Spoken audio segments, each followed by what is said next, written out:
Hello and welcome to the Around the Ballpark podcast.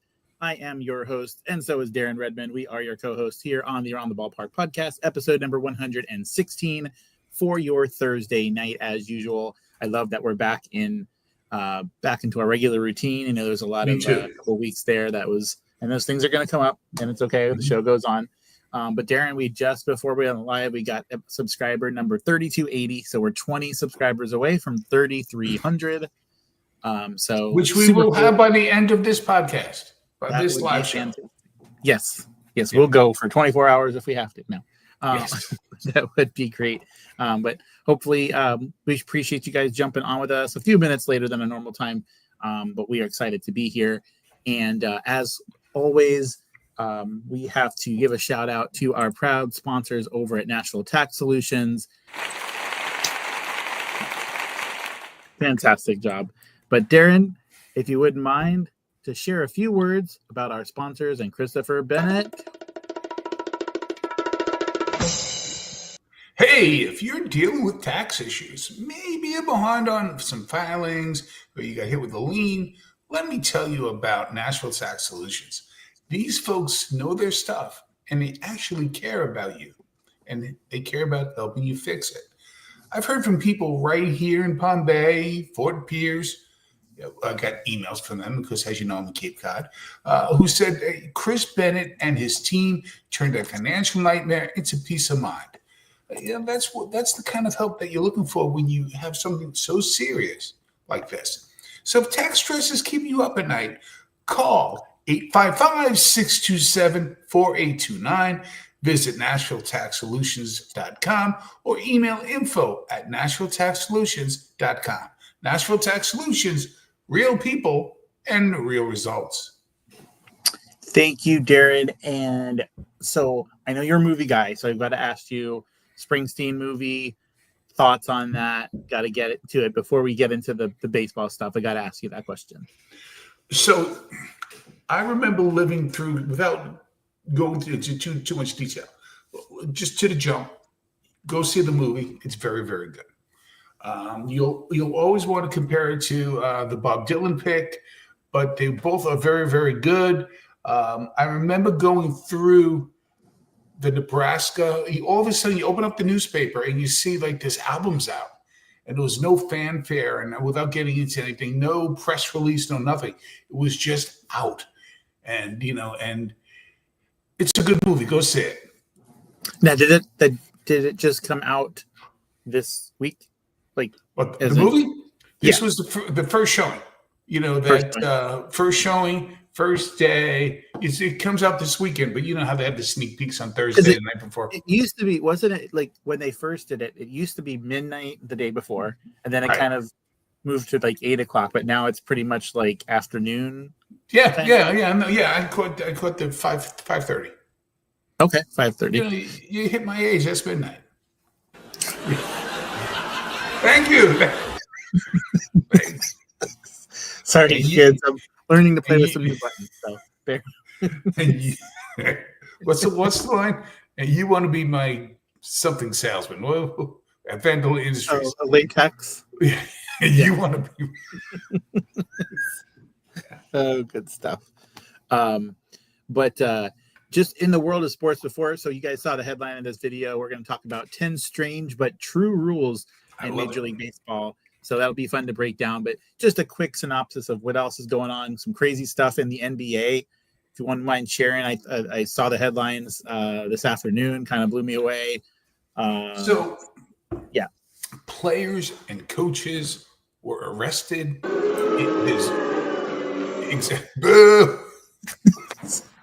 Killed me. Okay. Listen, the man's funny. The man is funny. It's a comedy buffet. Pick the joke you like. It's all good. He's got sound effects. He gets better every week. So you have all of that going on, and the mob is involved. And money laundering. And listen, you knew that this would happen with legal gambling because there's more people out there. So there's even more of a reason to try to circumvent the system, right? And how easy is it? Like, this was always my concern. Besides the fact of point shaving and wins and losses, when you just do over and under for a player, so let's say that Darren Redmond is on the tape and he is a basketball player, for example, hockey player, doesn't matter, baseball. And you got friends or whatever, you want them to make a quick buck, I'm going to pretend to be injured, or I'm not going to run out a hit, or I'm not going to, and my under is going to come in, and I'm going to say play the under, because it's always easier for me to do the under than it is for actually to go past the expectation, right? So all it takes is one person. Yep. Terrible. Terrible. And, you see the headline, there's two names there. Chauncey Billups is the most notable of the two, but I kind of was seeing what was about to come out. I do anticipate some more names to be, for some reason, when this happens, it's like slowly leaked, and the timing couldn't be any worse with the season starting and like literally starting. So it is what it is. Saw also the headlines with the Dodgers, Blue Jays. I don't know whether the 3-day layoff between the series, but one of their relief pitchers is going to have some personal issues going on. Of course, everyone's speculating, but so he'll be out. They're trying to even see if they're allowed to add someone else at this point, or who they would add at this point, because I don't think there's anybody else currently playing ball, unless maybe it's like the fall league or something. But so that'll be starting tomorrow. It's hard to believe the Dodgers have lost one game in the playoffs, because there was a stretch there where they were like, okay, they're back down to earth. But I don't really have a dog in the race or whatever. I was kind of pushing for the Mariners Brewers. That did not happen. It was brutal to watch the Mariners, the only team left in Major League Baseball to not have made the World Series, which is crazy to me. So, but it's interesting because I have a friend of mine. No, actually, that's a lie. I don't have any friends. No, I'm kidding. I have a friend who's a Blue Jay fan, but I interviewed somebody who used to play on Blue Jays, and hopefully he'll get on our show. So I want to see him happy, but to your point, I wanted to see Seattle get to the World Series as well, because they've never been there. And so I didn't have a dog in the hunt, but I was saying to myself, if Blue Jays win, that's great. If the Seattle wins, that's great. I don't want the Dodgers to win, though. I got to tell you, Dodgers do everything right. They just do. They do. And I mean, how can you be, when you see the game, the 3 home runs and the 10 strikeouts in 6 innings that Shohei had, how can you not just be enamored by that? I mean, how he was pitched the 3rd time, that's the most surprising thing. Ridiculous.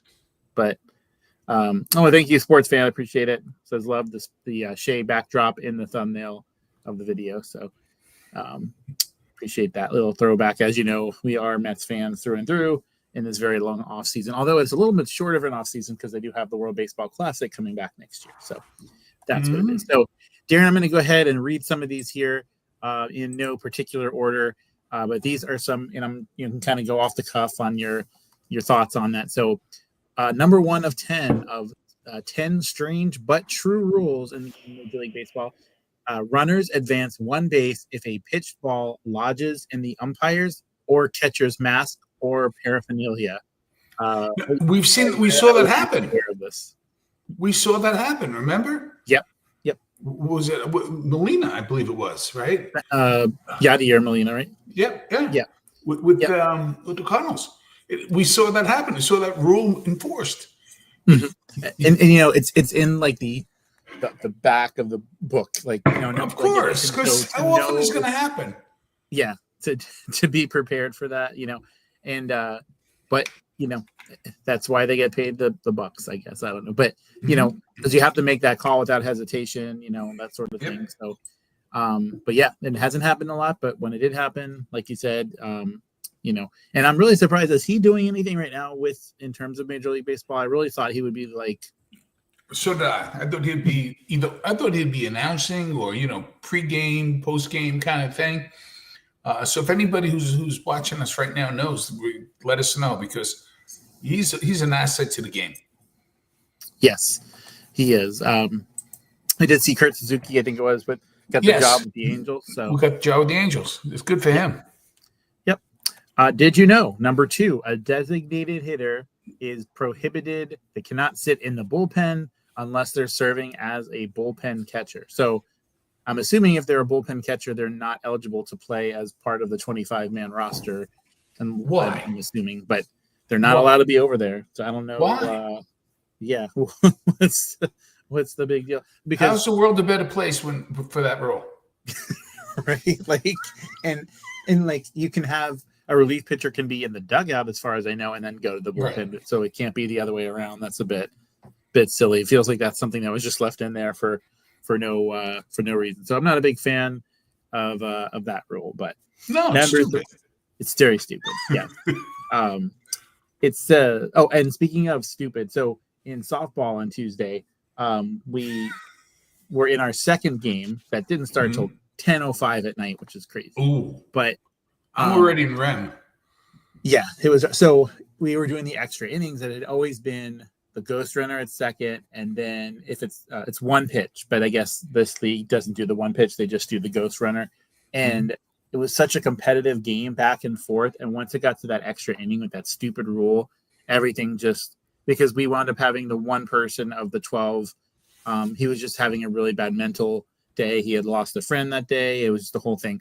And so he had to be the runner at second. It was just a really ridiculous situation and wound up not going our way. So of course I'm more upset about it, but of course, just that rule, man, this gets to me. It's terrible. Number 3, it says a runner is out when they are hit by a fair batted ball. Doesn't matter if are on a base or not, except when the infield fly rule is called. And then in that case, they're not out if hit by the ball while on base, but are still out if hit by the ball off of base. So I knew that if you're running from first to second and you get hit by the batted ball, you're out. I didn't realize that if you're caught snoozing and still on first base and get hit, you're also out too. Did you know that? I did not. No, I thought if you're on the base, you're good. Yeah, I guess according to this rule, looks like from the black and white days, it says that unless an infield fly rule is called. So, and that's not always called all the time. There's a lot of, With that being the case, I'm surprised we don't see it more often, because sometimes those balls are hit quick. Yes, right. And I think, and if you guys are in the comments, let us know your thoughts on some of those rules that we're sharing. But I always knew, like, okay, if I'm still on the base, I'm good. But if I'm off the base and get hit, I'm not good. So, but that's surprising. So, number 4, when a manager or player or coach are ejected, they are expressly permitted to take a seat in the stands as long as they change into street clothes and they're well removed from the vicinity of their team's bench or bullpen. So what's considered well removed? Yeah. So I guess anywhere in the stand. So Bobby Valentine, I guess, could have, he was instead of putting with on the mustache. Yes. Right. Didn't know it was him. It's crazy. And by the way, with the advent of the thing called the phone, does it really matter? Right? It does not. Shout out, by the way, I always want to give credit where credit's due. This article written by Dan Wall of MLB.com. So I want to give him the props for that.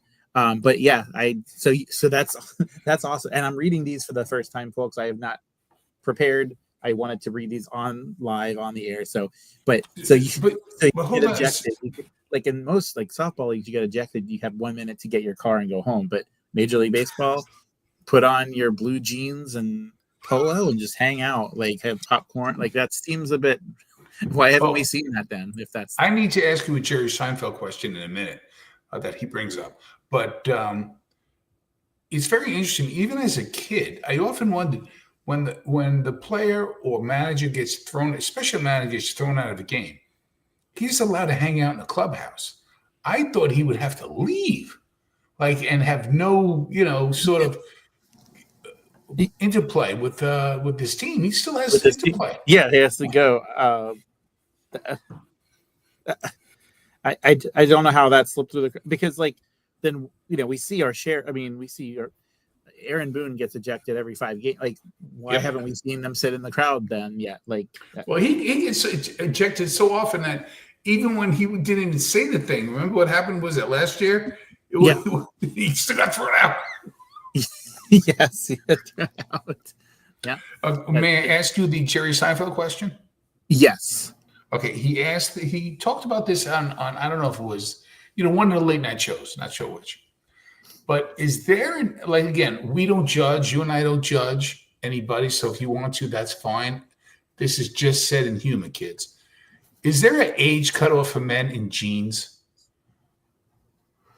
In jeans. No, but I think there's just a certain like Dad used to call them dungarees, right? So I think You're killing me. You're right.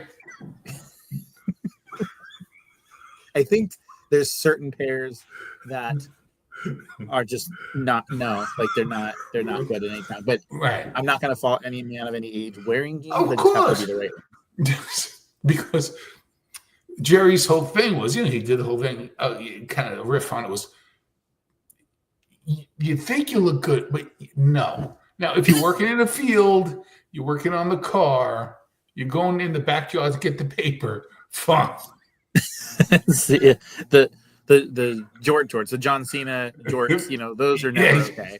Never okay. Unless you're the greatest of all time, aka right. John Cena. Shout out to Soup Beat, always here with us, and sports fan. Thanks for joining us. And Kevin is with us too, saying no. So I think he was asking about the jeans or mentioning about the jeans. And Eileen Miguelito. So let's go part two on that. What favorite expression for me? So give me the backstory on that expression. Miguelito. What does that mean? Miguelito?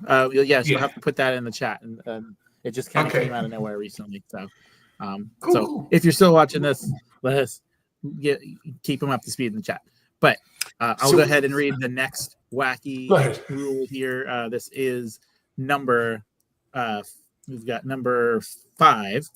If a fielder deflects a fair ball into the stands, it counts as a home run unless the deflection somehow manages to occur 250 feet or closer to home plate, in which case all runners only advance 2 bases. I did not know that because we know the Jose Canseco thing. That's what I was thinking of. Yeah. 250. Like, who has that ruler? Like does the third base umpire have the measuring stick in his back? Like, is there like this 3-point line kind of thing? Yeah. I don't know. Oh, we have a question. No, that's fine. Kevin says, not to backtrack, but did you see the baseball player for the Mariners other night getting nailed in the head in the base path? Josh Naylor. Did you see that, Darren? Yeah, and I'll tell you, first of all, I'm glad he's okay, but I'm not trying to be tough guy here, but that play was taught in Little League by my coach. And we had a very good team, don't get me wrong, but he used to say all the time, especially on the double play, you throw at the runner's head. It's his job to get out of the way. That's just old school baseball. Yeah, that's something you would see it in the backfield if you went to a spring training game. You would see them working on the backfield. Now, we had a situation, and I'm glad you brought this up, Kev, because we actually had a situation. We were playing a team. We just couldn't beat them, and we got bases loaded, nobody out. We're home team, tie game. So we're like ecstatic. Like all we need is a sac fly, and we got this game, right? So we hit a hard ground ball to second base. The second baseman takes 1 or 2 steps on second base, and rather than try to throw the ball home, in his mind, he's like, oh, he's already going to beat it at home. Let me go ahead and throw it to first. Well, first baseman is like, does it matter that I'm standing over here? You can throw the ball to me, but if that run scores, we lose the game. So first baseman's not paying any attention in the world. Second baseman takes the 2 steps and just out of instinct throws the ball 100 miles an hour to first base, hits the guy right underneath the eye socket. And to this day, he still doesn't have full vision in that eye. There's still hope. It's not 100% lost, but so unfortunate. We keep him in prayer every time we play that team and everything like that. And he couldn't feel more horrible about it. Of course, it's an accident. Instinct to turn the double play, but even if they would have turned the double play, that's 2 outs, but the run already scored, at that point.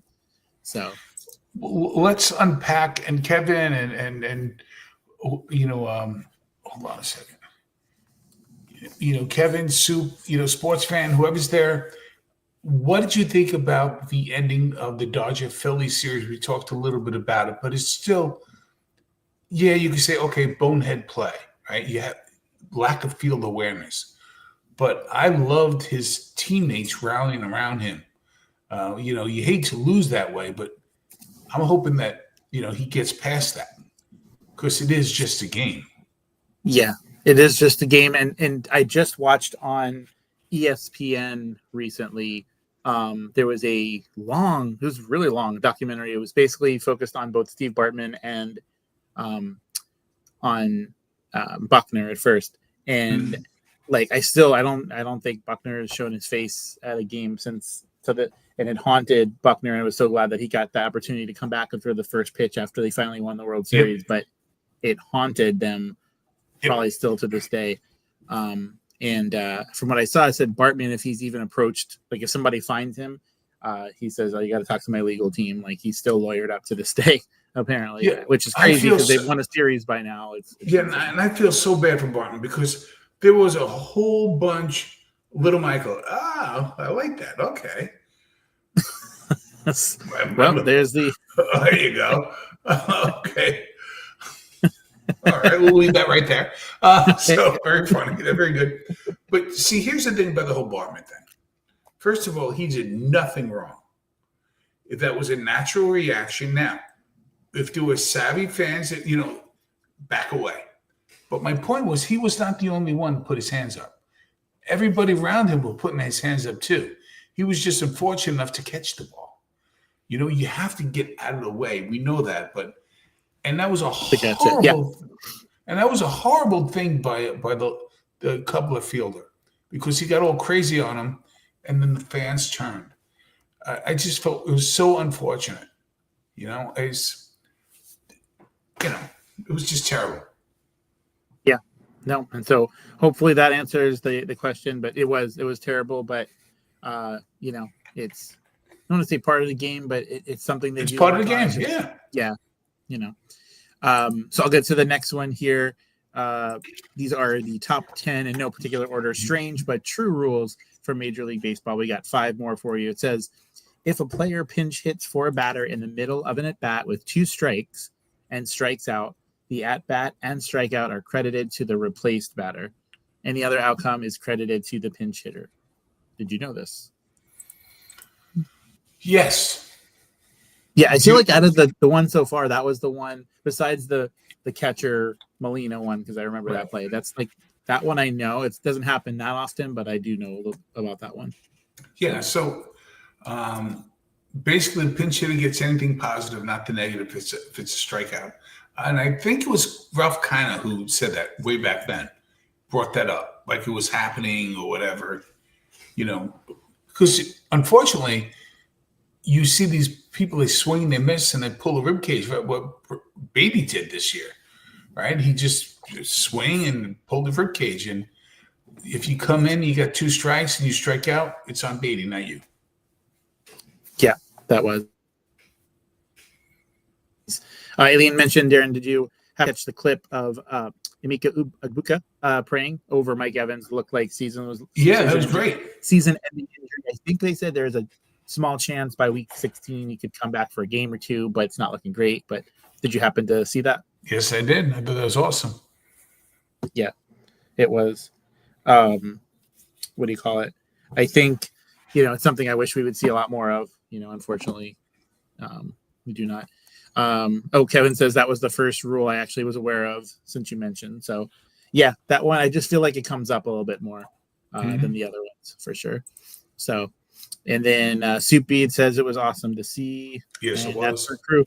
They lost to Detroit, but I think it was just one of those wacky weeks. So they were a little bit off. Baker Mayfield just wasn't on his game. No, he was off. Unusual. I'm sure I think they're playing New Orleans, who has 1 win. I feel like they'll be back on track, back at home, back on track. Tampa Bay this week. And shout out to my Panthers, 3 wins in a row. Usually they don't get 3 wins in a season, so I will take that. They're in the hunt. They're in the hunt for the division. Yep. So we have 4 more to go here. We go ahead and hit out the next one. It says the umpire has the authority to, in case of wet weather, instruct the pitcher to put the rosin bag in his pocket. Okay. That makes sense to me, because why would you want a wet rosin bag? How's that helping? Yeah. I've never seen it, but No. I mean, there are other alternatives, I'm assuming, Yes. but I mean, you could just get it and get it out of the way. But why not just put it under your hat? I mean, yes, and those are not the same old Lions. It's great to see, especially last year. It's great to see the Lions with so much offense, but then also on Thanksgiving, like for years, because Detroit gets that home game and Dallas gets the home game, and now when you have such a great Detroit team playing on Thanksgiving, it makes it can't miss, and it's usually the earlier of the game too. So no. Here's where Thanksgiving is a traditional holiday, correct? And here's where I can sound like the old person but can Dallas and the Lions, especially the Lions, can they wear their traditional jerseys? Don't give me any, new age, funky, retro, changing. No, just wear what you're supposed to wear. Like this past week, the blue helmets were nice, but don't be wearing that on Thanksgiving. Go your traditionals on Thanksgiving. I don't know. Yeah, I mean, I didn't put too much thought into that, but what saying out loud. This is what when you have no life, be a nerd. Just saying. So, wow. We got 3 more here we're going to cover. Yes, so this one's a little heavier, but let's see if we can go through it. It says, all runners, including the batter, advance 3 bases if a fielder intentionally touches a fair batted ball with their cap, mask, or any other part of their uniform detached from the proper place on his person. All runners advance 2 bases if the same thing happens on a thrown ball. Now, I'm sorry, I'm confused reading that. Like, how an umpire is going to make... So you get 3 bags if it touches a cap, mask, or any other part of a uniform detached from the proper place on his person. Can we speak English? What is... I don't understand. What do you interpret? Let's unpack that. Okay, I'm being very serious now. So let's say somebody bunts and the catcher flings off his mask to field the ball or throw to first. And when he flings off the mask, it inadvertently bumps into the ball. It could happen. Are you saying he has a triple? That's what it sounds like to me. 3 bags. Yep. So it sounds like to me. Yep. So that's dumb. That's I don't know. I don't know about that one. I don't like that one. I don't like that rule. You don't like that rule? No. Exactly.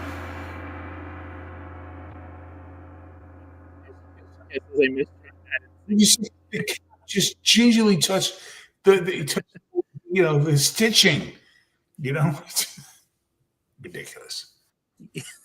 Yes, and Kevin brings up a good point. Oh, the turducken and John had as great stuff. But it sounds like a review play nightmare. It does. Like I can't imagine like you're watching video to see if a part of a cap, a ball cap, is touching like that.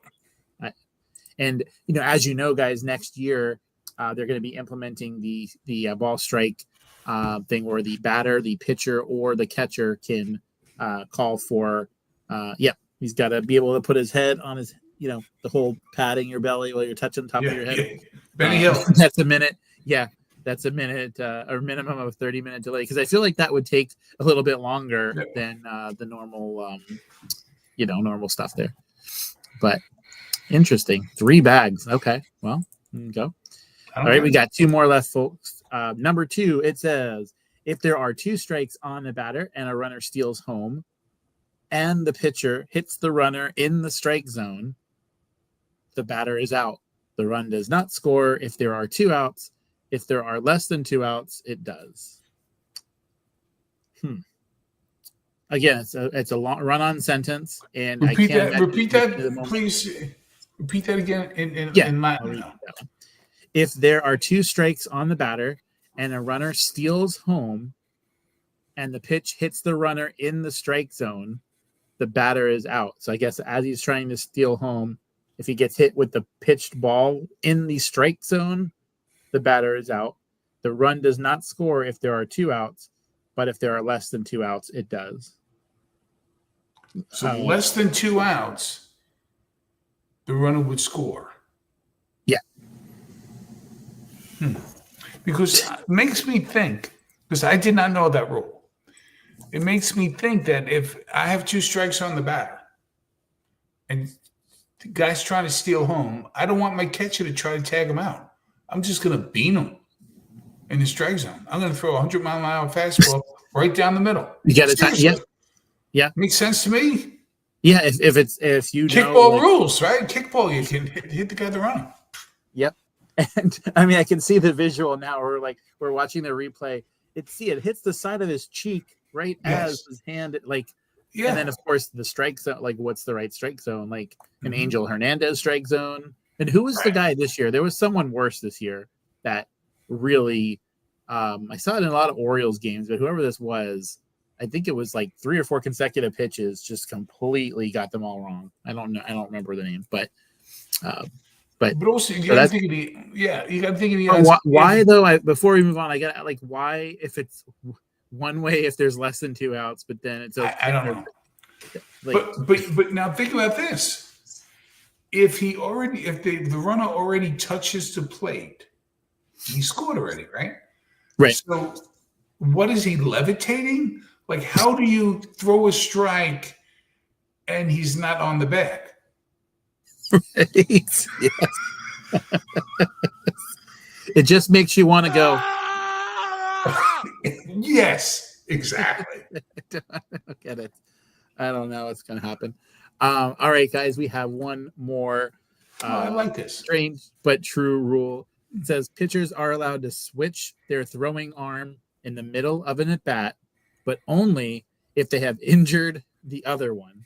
If one does, they do not get an opportunity to warm up with the other arm. So you cannot switch from right-handed pitching to left-handed pitching unless you injure yourself whilst doing. Now, I'm assuming in 2025, where we're in pitch count era and all that kind of stuff, if a pitcher's hurting one arm, they're not going to let him stay in the game and throw with his other arm. No. So I don't think this rule holds up in 2025. I'm just saying. No, it's an antiquated rule. Now, I know there was that one pitcher, I think he was AA or AAA, who had the ability to throw from both arms. Yeah, but he had to choose the battle, which one he was going to do. So he couldn't keep going back and forth. He had because that was going on. It was silly. But yeah, this sounds like a very old, stupid. I don't mean to judge, but and there is, that's what I just said, right? Kevin, I know, because Kevin and I go out all the time, except never. Yes, this was a pitcher this year. Is pitching left-handed and right-handed. Maybe said he couldn't switch in the middle of the batter. Yeah, and I'm wondering because if it goes the same with that bat. Like I know in our softball against it, so we'll have a guy Joe. You see in the chat a few times, but Joe will hit right-handed if it's a situational thing. But once he gets the 2 strikes with no courtesy left, he'll switch to lefty because he's more comfortable that way. So they allow it at bat, but that's rec league softball. I don't know if the same applies for that. So, just another shout out plug though, for those that don't know, as a reminder, on Saturday, December the 20th, Family Christmas Extravaganza, the Around the Ballpark will be live. First time ever live podcast. Not only will Darren be there as well, and myself and Eileen will be there as well. We're going to get an opportunity to get dunked. We're going to have a dunk tank. You, the goer, the person going to the event, all you got to do is hit that subscribe button at the event itself. Show us that subscription, and then you'll get an opportunity to dunk whoever it is that we had in the dunk tank at the time. No promises on who that will be, but there'll be a little bit of a dunk team per se. You'll get that opportunity. That's going to be a blast. We're also going to get an opportunity to interview. As you know, we're doing the Extravaganza's Got Talent, the 3 top performers of the day before they get to perform in the finals. We'll get to sit down with them at the table for the Around the Ballpark podcast and interview them. And folks, if you're watching this and if you have a lick of talent, I'm telling you, go for it. Shout out to Z88.3 from Orlando, the top Christian station in all of Florida. We'll be out as our judges for the event. So does not matter your age this year, does not matter what church you go to, doesn't matter anything.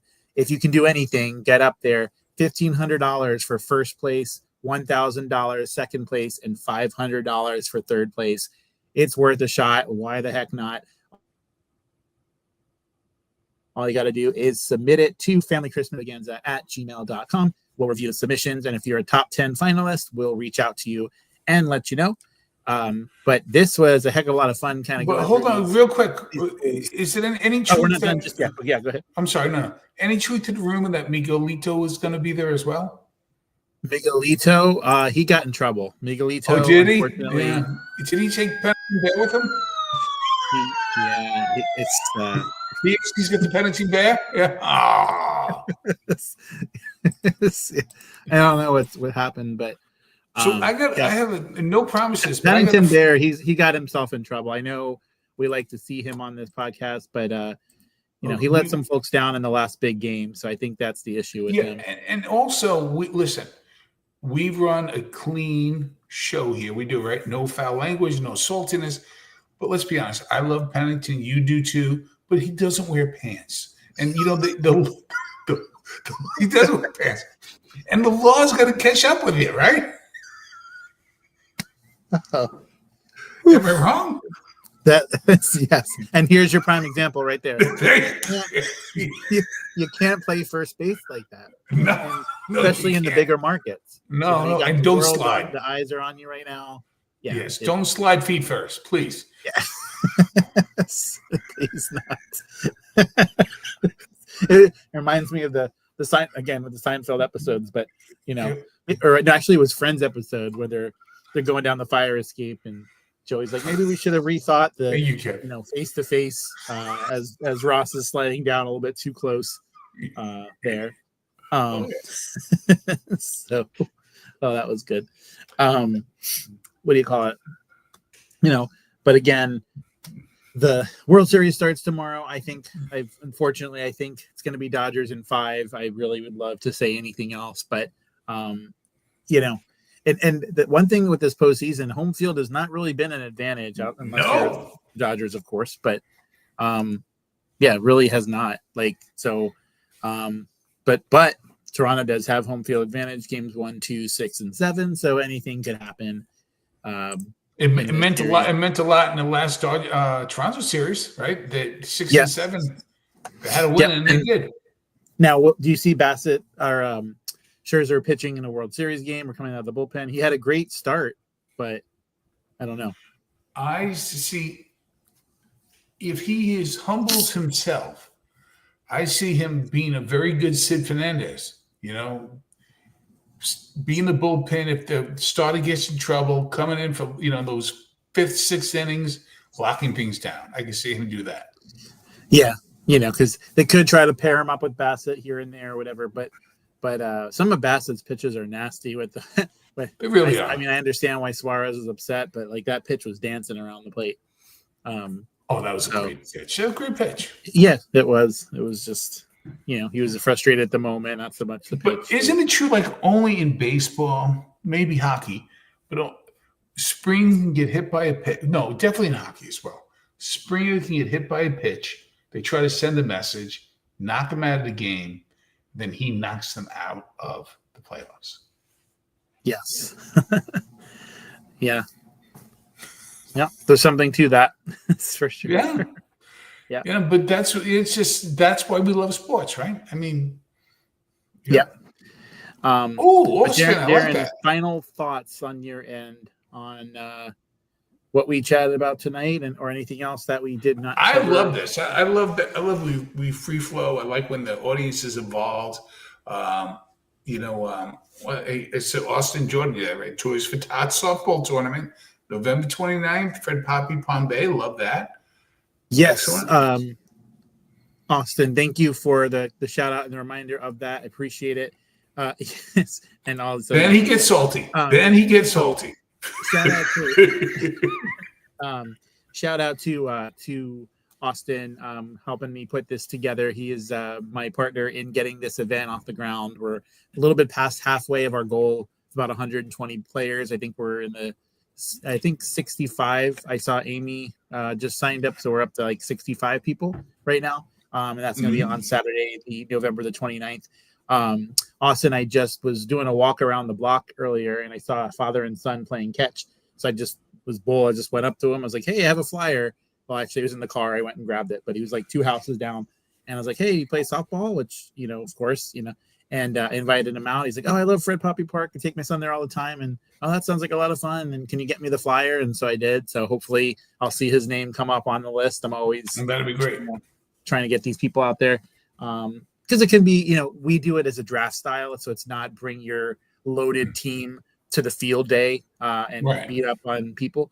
I remember one time we were playing and I brought just whoever, and there was this team that was 65 and up, and they destroyed the crap out of it. Like, it was not even, I think it was 17-0 before we got to swing the bat. They were loaded though. Like, they just knew they just did what they had to do, dink and dank, all that good stuff. And it says also sounds like a couple people from the police department are going to play. We would absolutely love that.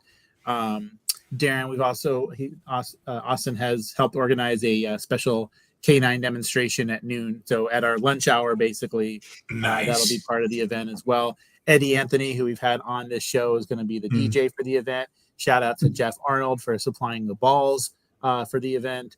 And just thank you in advance to the umpires that hopefully come out there. Palm Bay Youth Softball, shout out to them for hooking us up with concession. It's going to be a great Mom jumped in. She always jumps in at some point. So hello. But yeah, it's going to be a great day. The draft is November 21st, so that'll be a lot of fun. Nice. We'll have some fun, some food, music, all that good stuff. So a lot going on. Again, with the Christmas extravaganza coming up as well. I'm so excited. Parade is coming up as well. It's so much going on. So can't wait. But also I enjoy nights like this where I don't have much to do than just come on here, relax, have a good time as well. So, but thank you guys, all of you, for joining the podcast tonight. Please share and subscribe. Yes, we 19 subscribers away. We're one closer, but 19 subscribers away from 3,300. Would love to get to 3,500 by the end of the year. We can make it happen with your support. Appreciate it. Final thoughts from my end. Just, want to say thank you so much, Christopher Bennett and team, for all that you continue to do. Look forward to working with you the rest of this year and moving on to the future. Incredible, not just what you do here for the podcast, but you're one of our sponsors for the extravaganza. So we just want to say thank you. We appreciate you. And until next time, folks, we'll see you around the ballpark.